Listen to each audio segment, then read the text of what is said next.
নগাঁও লোকসভা সমষ্টি আৰু ধুবুৰী লোকসভা সমষ্টি এই সমষ্টি দুটাত কেতিয়াবা বিজেপি জয়ী হ'ব পাৰিবনে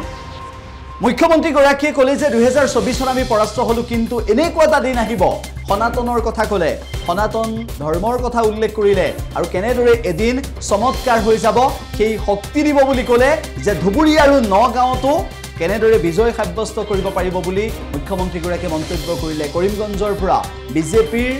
নেতা মন্ত্ৰীয়ে বিজেপিৰ কাৰ্যকৰ্তাই কেনেদৰে শিক্ষা ল'ব লাগে বিজেপিৰ কৰ্মীসকলে কেনেদৰে আদৰ্শ ল'ব লাগে কৰিমগঞ্জ লোকসভা সমষ্টিৰ পৰা সেই সন্দৰ্ভতো প্ৰশ্ন উত্থাপন কৰিলে সংবাদ মাধ্যমে কিয় নীলাতেজ ভাল পায় বুলিও প্ৰশ্ন উত্থাপন কৰিলে মুখ্যমন্ত্ৰী ডক্টৰ হিমন্ত বিশ্ব শৰ্মাই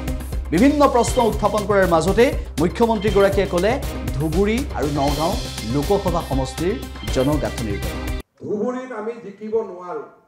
নগাঁৱত আমি জিকিব নোৱাৰো সেই কাৰণে এই দুটা সিটৰ কথা মই কোৱা নাই কিন্তু ভাৰত মাতৃয়ে কেতিয়াবা আমাক শক্তি দিব ধুবুৰী আৰু নগাঁৱতো জনগাঁথনিৰ কেতিয়াবা নহয় কেতিয়াবা পৰিৱৰ্তন হ'ব সনাতন স্থায়ী সনাতন সদায় থাকিব আৰু সনাতনৰ ৰশ্মি ঐতিহ্য আদৰ্শই কেতিয়াবা আমাক ধুবুৰী আৰু নগাঁও উভতাই দিব এই নিৰ্বাচনত প্ৰত্যেকটো বিজয় আমাৰ বাবে আনন্দৰ আছিল প্ৰত্যেকটো বিজয় আমাৰ বাবে অদ্ভুত আছিল কিন্তু কৰিমগঞ্জৰ বিজয় আমাৰ বাবে অলৌকিক আছিল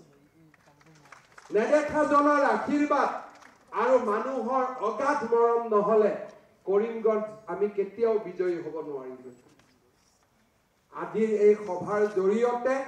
মই কৰিমগঞ্জ লোকসভা সমষ্টিৰ প্ৰত্যেকজন ভাৰতীয় জনতা পাৰ্টিৰ কাৰ্যকৰ্তাৰ শ্ৰী চৰণৰ প্ৰতি মই সেৱা আগবঢ়াইছো মই কৰিমগঞ্জৰ নিৰ্বাচনত দেখিছিলো যে যেনেকে এটা বিশেষ সম্প্ৰদায়ৰ লোকে এটা পুলিং বুথত 99% ভোট দিব পাৰে কৰিমগঞ্জত আমাৰ কাৰ্যকৰ্তাই প্ৰমাণ কৰি দেখুৱাইছিলে যে আমিও 99% ভোট দিব পাৰো আৰু মই ভাবো যে আমাৰ ভাৰতীয় জনতা পাৰ্টিৰ কাৰ্যকৰ্তা সকলে কৰিমগঞ্জ লোকসভা আসনখনৰ পৰা বহুত কথা শিকিবলগীয়া আছে আজি বাতৰি কাকতসমূহে নীলাতেজ ভাল পায় গতিকে য'ত নীলাতেজ আছে তাৰ পিছে পিছে গৈ থাকিব কিন্তু আমাৰ কাৰ্যকৰ্তা সকলে